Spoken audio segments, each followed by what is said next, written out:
रोशनपुर नाम के गांव में चंदा और शांति नाम की जिठानी और देवरानी रहती थी। चंदा का पति बहुत पैसे वाला था। उनके पास किसी भी चीज की कोई कमी नहीं थी और उसके विपरीत शांति का पति बहुत ही गरीब और नशेड़ी था। शांति चंदा के घर में काम करके अपना घर चलाती थी।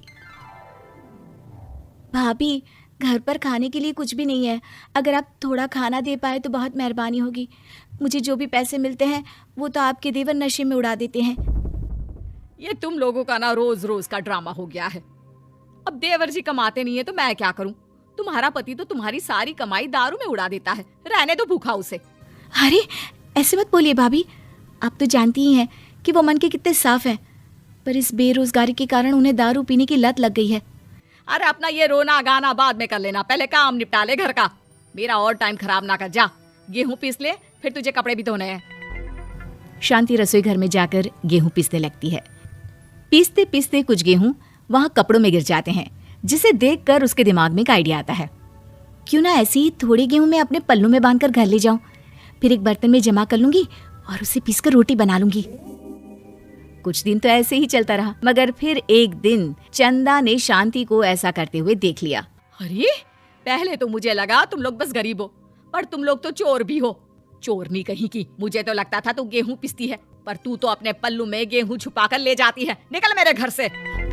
मुझे माफ कर दो भाभी, हमारे पास खाने के लिए एक दाना तक नहीं था, इसलिए मुझे ये सब करना पड़ा। अरे तुम लोग मेरे रिश्तेदार हो, इसीलिए दया कर कर तुझे मैंने अपने घर पे काम पर रख लिया, पर तू और तेरा पति हमारे खानदान का नाम मिट्टी में मिलाने पर उतारू हो चुके हैं। आपको मुझे जितनी गालियां देनी है दीजिए, मारना है तो मार भी लीजिए भाभी, पर मुझे काम से मत निकालिए। परिवार की बात है, वरना कोई और ऐसा काम करता ना तो धक्के मार कर कब से घर का बाहर निकाल दिया होता। रोते रोते शांति अपने घर चली जाती है, जहाँ उसका नशेड़ी पति कहता है, अरे कहाँ रह गई थी कामचोर? इतनी देर क्यों कर दी? आज पैसे लाई कि आज भी खाली हाथ वापस आ गई है? अपने हाथ दिखा। जरूर पैसे छुपा लिए ताकि मैं दारू ना पी पाऊं। नहीं जी, मैं आपसे क्यों छुपाऊंगी, और अभी आप दारू पीने की बात कर रहे हैं, उसी कारण तो आज हम लोगों की ये हालत हो गई है। किसी काम की नहीं है तू, बिना मार खाए समझेगी नहीं। रख, अभी तेरे होश ठिकाने लगाता हूँ। रामलाल शांति को बहुत मारता है। शांति का मन दुखी हो जाता है और वो गांव के तालाब के पास के एक पेड़ के नीचे बैठकर फूट फूट कर रोने लगती है। मैंने कभी किसी का बुरा नहीं किया, फिर भी भगवान मेरे साथ ऐसा क्यों कर रहा है? मैं तो रामलाल जी की फिक्र करती हूँ, फिर भी उन्होंने मुझे इतना मारा। तभी उसे एक आवाज सुनाई देती है, रोने की कोई जरूरत नहीं है बेटी, चिंता क्यों करती हो? ये आवाज कहाँ से आ रही है? शांति अपने आसपास देखती है, उसे कोई नहीं दिखता। वो ऊपर देखती है, जहाँ उसे एक छोटी सी परी दिखती है। आप कौन है? आप तो कोई परी लगती हैं। हाँ बेटी, मैं इसी पेड़ पर रहती हूँ। मैंने तुम्हारी सारी बात सुनी, अब तुम्हें फिक्र करने की कोई जरूरत नहीं। अपनी आंखें बंद करो। शांति आंखें बंद करती है और जादुई परी अपनी छड़ी घुमाती है। उसकी छड़ी घुमाते ही पेड़ के सारे पत्ते सुनहरे रंग के हो जाते हैं। परी उनमें से एक पत्ता तोड़ लेती है और फिर से अपनी छड़ी घुमाती है, जिसके कारण सारे पत्ते पहले की तरह साधारण से दिखने लगते हैं। आंखें खोलो बेटा, लो, इस पत्ते को ले जाकर अपने तकिए के नीचे रख देना। ये तो एक साधारण पत्ता है, इससे क्या होगा? ठीक है, अगर आप कहती हैं तो मैं इसे रख लेती हूँ। शांति उस पत्ते को लेकर अपने घर जाती है और अपने कमरे में तकिए के नीचे रखकर सो जाती है। सपने में उसे वही पेड़ वाली जादुई परी दिखाई देती है। बोलो शांति, क्या चाहिए तुम्हें? मैं चाहती हूँ हम बहुत अमीर हो जाए और मेरे पति नशा करना छोड़ दे, उन्हें कोई काम भी मिल जाए। कल जब तुम सुबह नींद से जागोगी, तुम्हारी इच्छा पूरी हो गई होगी। अगली सुबह शांति नींद से जागती है, अपने आसपास का नजारा देखकर चौंक जाती है। उसके बिस्तर पर चारों तरफ सोने चांदी रखे हुए थे। हे भगवान, कहीं मैं सपना तो नहीं देख रही? इतना सारा सोना, वो भी मुझ गरीब के पास। रामलाल जी को बताती हूँ, वो बहुत खुश होंगे।